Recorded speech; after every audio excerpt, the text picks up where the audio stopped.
The beautiful forest of Soraya. A natural marvel full of mysteries not often seen by the eyes of man. Because it doesn't exist. AI images, voices, and videos were far beyond the days of AI-generated social media posts and news articles. In a world where AI can generate convincing realities, do we have any hope from distinguishing truth and lies from one another? Well, before you despair, let's go on a journey through history and understand our relationship with truth throughout it, because I think you'll be surprised at what we discover. Let's start by turning back the clock 30 years. Welcome to the 90s. The 90s to 2000s, if we are to believe The Matrix, is the peak of human civilization. And maybe those authoritarian robots are onto something, because the 90s represents a kind of idealistic time. Large tech companies had yet to take over and completely monopolize our personal data.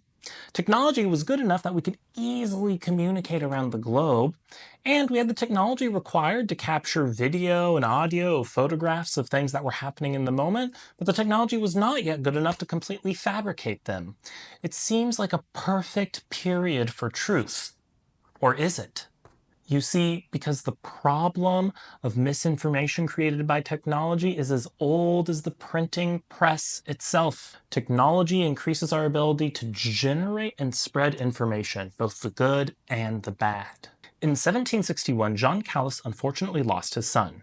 Shortly afterwards, a rumor was printed and distributed that claimed that John Callis had killed his own son over wanting to convert to Catholicism. Because of this rumor, John Callis was publicly tried, tortured, and executed. An event that was so gruesome that French philosopher Voltaire wrote at length about how absurd it was that this man died over printed rumors.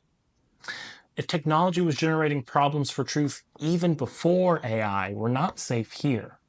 Perhaps we need to go back in time even farther. The farther back you go, the less technologies you have to communicate and the less tools you have to independently verify the truthfulness of data, but the smaller the communities get. If you go back far enough to a sufficiently small community, you have a small number of people and not much data to deal with, so you would probably have the time to sort through the trustworthiness of the individuals and data being presented to you day to day, right? Well, let's think about Mesopotamia, one of the first major civilizations in humans' recorded history. The population of Mesopotamia is debated, but it was in the thousands, if not the tens of thousands. 1,000 people is way more people than you could sort through the trustworthiness of. That's just so many people and so much data, even if it was in a land before time. You can find places and times in human history where big civilizations weren't the norm, but our history has been filled with them for so long. So where do we find a bastion of truth in our history? The reality is, we're nostalgic for a time that never existed. In a Washington Post article, America's Best Decade, 2,000 people of various age groups were surveyed to figure out when America had its best decade.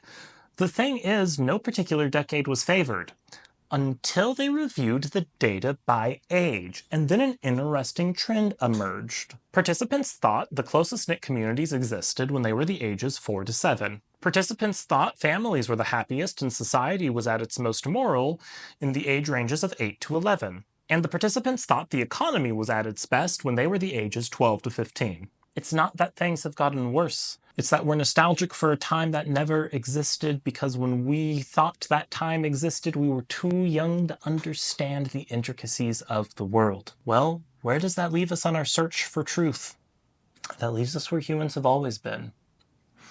The search for truth has never been easy, and I don't think it's going to get easier, because for every tool we get for determining truth, we get a tool for generating deception. Now, that doesn't mean it's hopeless or that you're powerless. You have things you can do. Firstly, choose the topics that matter to you.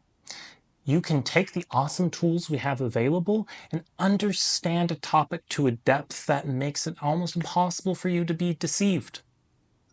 And you don't have to go it alone. Build a community, find people you enjoy and you trust, and you can benefit from their passions. You can't understand the truth of everything by yourself, but you can have a community of people to broaden your basis for truth. And finally, you can embrace the journey. Socrates said over 2,000 years ago that the unexamined life is not worth living.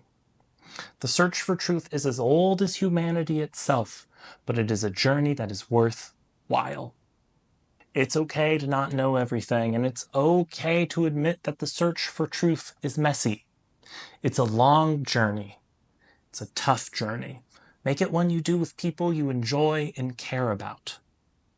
Adventurer, I wish you well on your journey of truth on this wonderful spinning rock of ours. I'm sure you're adventuring and working on some awesome things. If your adventures are focused on something specific, feel free to share it in the comments below. I'd love to hear about it. Otherwise, have a good day.